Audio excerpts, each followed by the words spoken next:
So ngayong araw guys ay nandito nga pala ako sa Walter Mart. Syempre dahil New Year na nga pala, kailangan ko na ulit magpa-skincare. Kahit New Year nga pala guys, ang dami pa rin tao dito sa Walter Mart. So yun nga guys, konting lakad nga pala at nandito na nga pala ako sa Linder. Yung gagawin ko nga pala dito guys ay magpapa-anti-aging ako. Napakamura nga lang pala nito dahil 500 pesos lang. Kaya nga pala ako magpapaganito guys kasi ayoko nga pala maging dugyot sa 2025.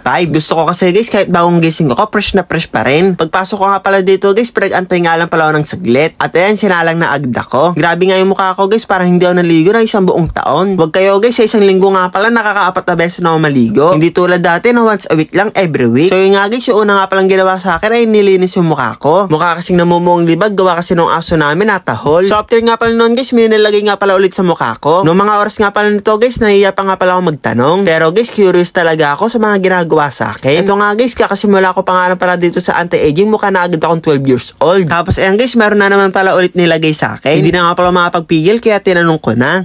Ano po itong kinain niyo po ngayon?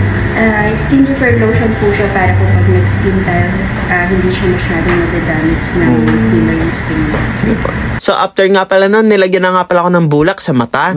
Basa nga pala to pero malamig. So yung gagawin nga pala sa akin dito guys ay papausukan nga pala ako. Kung tawagin guys ay sukob. De joke lang guys, ang tawag nga pala dito ay steam. Nagbubuga nga pala to ng usok na tubig. Nagbubuga nga pala to ng mainit na usok pero okay lang. Dahil meron nga pala protection laban sa init. Ang galing nga nito guys dahil pati yung sipon ko natutunaw. So yun nga guys, kung napapansin nyo nga pala, may umaangat nga pala sa mga mukha ko. Hindi ko sure guys kung white spots ba yan o mga libag lang sa katawan ko. Tapos ayan guys, napapansin ko yung balat ko sobrang smooth. Sa halagang 500 pesos, nagmukha na akong 12 years old. Yung pag-i-steam nga pala sa akin guys, umabot yata ng 10 minutes. After nga pala nun guys, sirip-sip nga pala yung mga puti-puti ko sa mukha. Ang sarap nga sa pakiramdam, parang kinikiliti. Siguro guys, kung tumagal pa to ay nakatulog na ako dito. So after nga pala nun guys, yung mga napapanood nga pala natin tuwing gabi na satisfying video. Pero kapag kayo na yun nasa mismong video, ewan ko lang kung hindi kayo maluha. Sa lahat nga pala ng ginawa sa akin guys, ito nga pala yung pinakaayaw ko. Pero wala akong magagawa dahil kailangan to para malinis lalo yung mukha. Tinatanggal kasi dito guys yung mga whiteheads o blackheads sa mukha. Hindi naman siya masyadong masakit dahil sobrang sakit lang. Lalo na guys kapag nasa ilong. Nung mga oras nga pala nito guys, hiniling ko sana wala na akong ilong. Tapos ito nga pala yung nangyari sa akin after. Hindi ba naman naliligo araw-araw kaya sobrang dumi ng mukha. Kaya ayun, tinubuan ng mga whiteheads tsaka ng acne. Kaya buti nilang talaga guys nagpaganito ako dahil ang dami ko talaga acne. Mag-i-start ako ng New Year na fresh na fresh. So after nga pala nun guys ay nilagyan naman ako dito ng face mask. Nung nilagay nga pala to sa akin guys ay sobrang sarap nga pala sa pakiramdam. Yung face mask nga pala guys parang sinisip-sip ng mukha ko. Pero guys yung hiniling ko nga pala dito, sana itong face mask matanggal yung mga pula-pula sa mukha ko. Grabe pa naman yung pantal, parang sumambot ka ng cactus gamit yung mukha ko. Tapos yung nga guys, habang nagchichillax nga pala ako dito, grabe yung aircon, sobrang lamig. Feeling ko tuloy parang nag-i-snow dito sa loob. So yung pagchichill ko nga pala dito guys, inabot nga pala ng 15 minutes. Kaya nung tinanggal nga pala yung face mask ko, tuyong-tuyo na. Tapos nagulat nga pala ako guys, nung pagtanggal nga pala, nandun pa rin yung mga pantal. Pero okay lang kasi yung mukha ko parang nagliwanag. Dating 32 years old, ngayon 12 years old na lang. Patapos na nga pala ako guys, kaya nilagyan naman ako dito ng cream. Syempre dahil curious nga pala ako, tinanong ko na rin.